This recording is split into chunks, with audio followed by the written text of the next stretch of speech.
I inherited some money and I want to invest. You know, what are some of my best bets in the stock market right now? Hmm. Okay.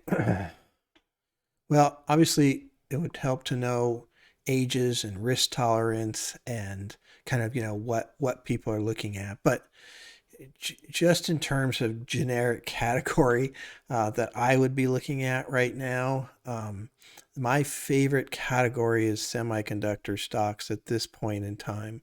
And you can buy individual stocks like AMD and Nvidia and Marvel and Broadcom and these different things, or you can buy an index like the iShares Semiconductor ETF, which is a symbol SOXX, which is what we're using right now. And the reason I like semiconductors, first of all, they're down more than the market still right now, even though they've had a big run in the last couple of weeks. They're still off, almost twice as much as the S&P 500. So I think there's some bargain, potential there.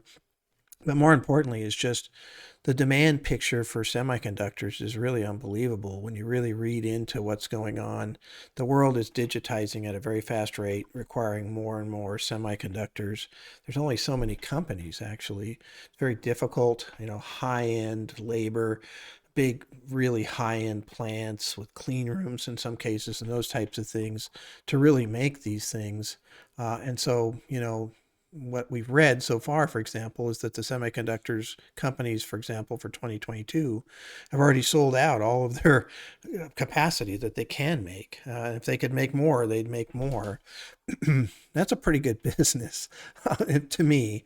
And I know semiconductors have a boom and bust cycle over the years. I just think in this particular environment, we're going to see a longer boom in this scenario. And I think there's some really exciting things going on with AI, autonomous driving, and all of these different the Internet of Things. Everything's needing. Of course, cars are ramping up. I've seen. I think 10 years ago, cars were roughly 30 semiconductors. Now it's almost 300 per car on average.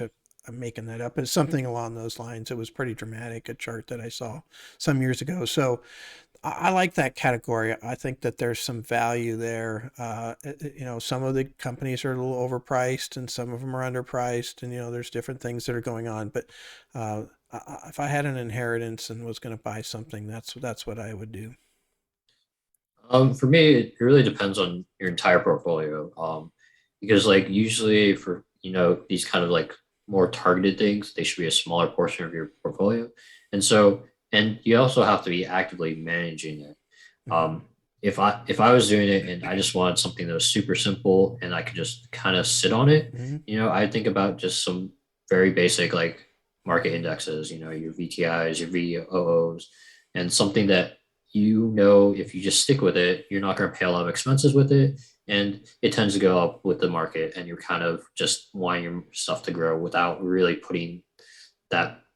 You don't really have to dive into investing as much. Yeah. Yeah, exactly. I mean, VTI, the Vanguard Total Stock Market Index ETF, has got, I think it's the most US stocks in any ETF that I can find, over 4,000 stocks. So it really encompasses everything. I mean, it's an incredible index to own just because no matter where the money goes, large cap, mid cap, small cap, micro cap, growth, value, technology, semiconductor, it's in there. Now it's market cap weighted, so the bigger companies are going to have a bigger impact, but that's still a pretty nice ETF. And then VOO is the Vanguard S&P 500 index. So it's just replicating and buying the index of the S&P 500, very low expenses. And the S&P 500 is my favorite index of the big ones to follow and watch for a variety of reasons. But one of the things that I think happens here is that it's very popular around the world. I'm going to buy U.S. stocks. I'm going to buy the S&P 500 because the Standard & Poor's has kind of put a quality screen on those. They choose those 500, so it's not just any company that's in there. They have to have a certain amount of earnings and what have you too. So there's like a committee picking that. They take some off every year and put some on.